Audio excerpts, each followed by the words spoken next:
कि आपके गले में दर्द होता है, या आपके मुंह से बहुत ज़्यादा बदबू आती है, या फिर आपके कान में दर्द होता है।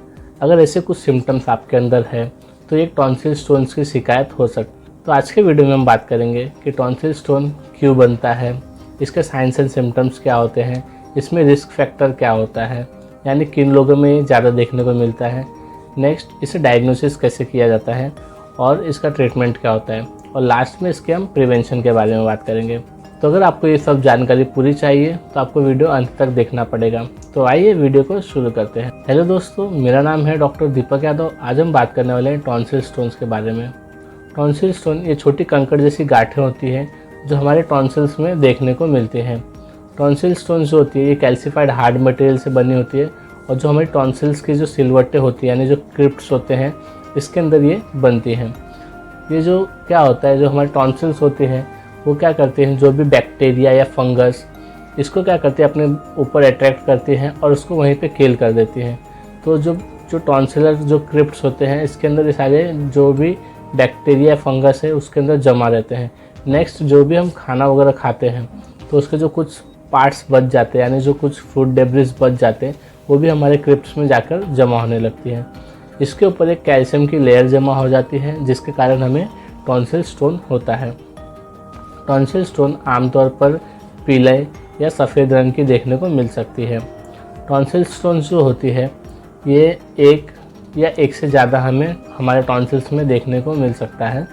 मोस्टली आमतौर पर ये क्या होती है, जो टॉन्सिल्स की जो स्टोन्स होती है ये छोटी होती है, लेकिन अगर आपका टॉन्सिल का जो क्रिप्ट्स यानी जो आपके टॉन्सिल्स की जो सिलवटें हैं अगर वो बड़ा होगा तो उसके कारण वहाँ पे फूड डेब्रिस ज़्यादा जमा होगी, वहाँ पे फंगस ज़्यादा जमा होगा, वहाँ पे जो भी बैक्टीरिया वगैरह है वो ज़्यादा जमा होगा। तो उस कारण कभी कभी आपको बड़े स्टोन्स भी देखने को मिल सकते हैं। आमतौर पर जो टॉन्सिल्स के स्टोन्स होते हैं वो कोई प्रॉब्लम्स क्रिएट नहीं करते, यानी कोई हानिकारक नहीं होती है। बट अगर वो सिम्टम्स कुछ आपके बॉडी में उसके कारण आपको तकलीफ़ हो रही है या फिर कुछ सिम्टम्स क्रिएट कर रहे हैं तो इसको हमें देखना पड़ता है और इसके ऊपर हमारा ध्यान आकर्षित करना होता है। नेक्स्ट अब हम देखते हैं कि अगर कभी भी अगर हमें टॉन्सिल स्टोन्स हो रहा है तो उसके अंदर हमें क्या क्या लक्षण देखने को मिलेंगे। मोस्ट ऑफ द टाइम क्या होता है, अगर आपको टॉन्सिल स्टोन है तो आपको कोई लक्षण नहीं होंगे, बट जो इसमें जो सबसे मेन लक्षण है या फिर आमतौर पर जो देखा जाता है वो होता है मुंह से बदबू आना, या फिर जब भी हम ब्रीदिंग कर रहे हैं तो उसमें स्मेल आना। तो जब भी ऐसी दुर्गंध आती है तो ये टॉन्सिल स्टोन्स का लक्षण हो सकता है।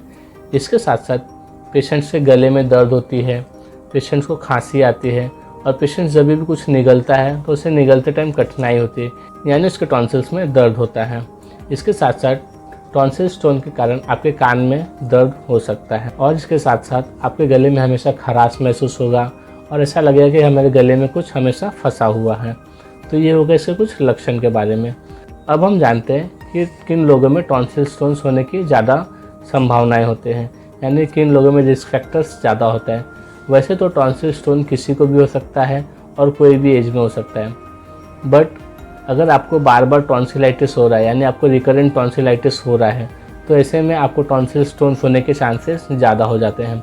नेक्स्ट, अगर आपके जो टॉन्सिल के जो स्क्रिप्ट्स है यानी जो सिलवटें हैं अगर वो ज़्यादा बड़ी होती है तो उसके कारण क्या होता है, वहाँ पे फूड डेब्रिस ज़्यादा जमा होती है, वहाँ पे बैक्टीरिया या फंगस ज़्यादा जमा होते हैं, तो उसके ऊपर कैल्शियम की लेयर आ जाती है, तो उसके कारण भी आपको टॉन्सिल स्टोन्स होने की संभावनाएं ज़्यादा होती हैं। नेक्स्ट, अगर आप पानी कम पीते हो तो डिहाइड्रेशन के कारण भी टॉन्सिल स्टोन्स के होने के चांसेस ज़्यादा होते हैं, और ये टीनेजर्स में ज़्यादा देखने को मिलता है। तो आइए अब देखते हैं हम कि अगर टॉन्सिल स्टोन्स आपको है तो ये डायग्नोस कैसे होता है।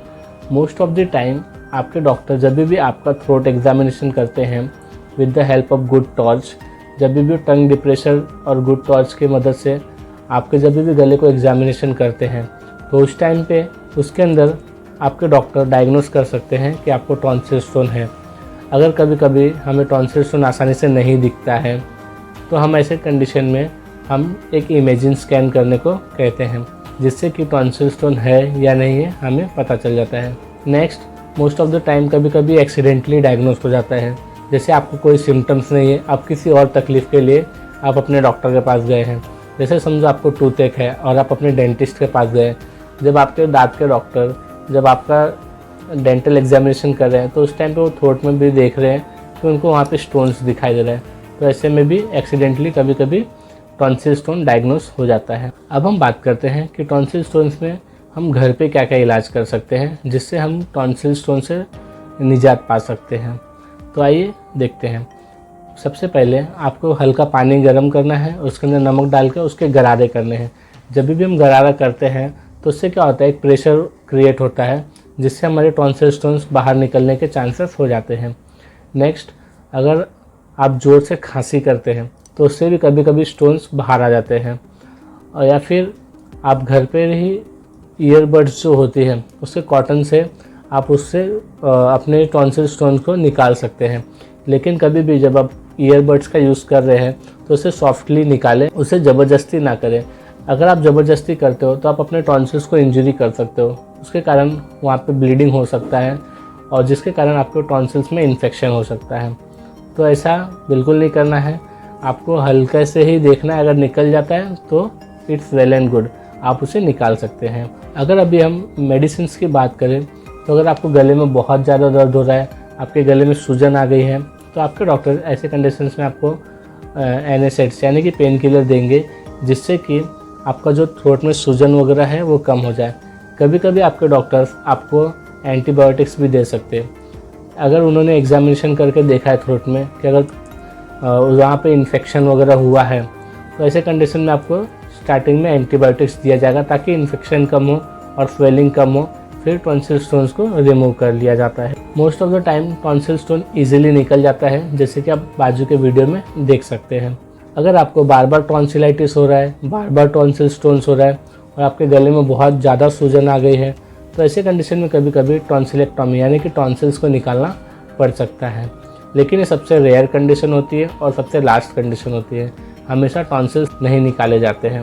अब हम बात करते हैं कि अगर टॉन्सिल स्टोन होने से कैसे अपने आप को बचाया जा सकता है। टॉन्सिल स्टोन वैसे तो इसे रोकना थोड़ा मुश्किल है, लेकिन अगर हम अपना ओरल हाइजीन मेंटेन करते हैं, जैसे हम डेली अगर सुबह उठ के ब्रश करते हैं, रात के टाइम पे भी अगर ब्रश कर लेते हैं तो जो भी हमारे जो माउथ के अंदर जो भी फूड डेब्रिस है वो सब बाहर आ जाते हैं। नेक्स्ट, हमें अपना रोज़ टंग क्लीन करना है। जब हम टंग क्लीन करते हैं तो उसके ऊपर जो फूड डेब्रिस है उसे क्लियर कर देते हैं। और टंग क्लीन करने के बाद अपने माउथ को अच्छे से फ्लश करें, यानी उसे अच्छे से धो दें। इसके साथ साथ हमें स्मोकिंग को क्विट करना है, हमें स्मोकिंग नहीं करना है। और नेक्स्ट, खाना खाने के बाद हमें हल्का नमक के पानी से गरारा करना है ताकि गले के अंदर जो भी गंदगी है वो क्लीन हो जाए। और नेक्स्ट, अपने आप को हाइड्रेटेड रखना है। अगर हम पानी कम पिएंगे तो भी हमें टॉन्सिल स्टोन्स होने की चांसेस बढ़ जाते हैं। तो आशा करते हैं आपको वीडियो अच्छी लगी होगी। अगर वीडियो अच्छी लगी होगी तो प्लीज़ चैनल को सब्सक्राइब करें और वीडियो को लाइक करें ताकि ऐसे इन्फॉर्मेटिव वीडियो आपको टाइम टू टाइम मिलते रहें। और अगर आपको कोई भी क्वेरी है तो आप कमेंट बॉक्स में पूछ सकते हैं। Thank you.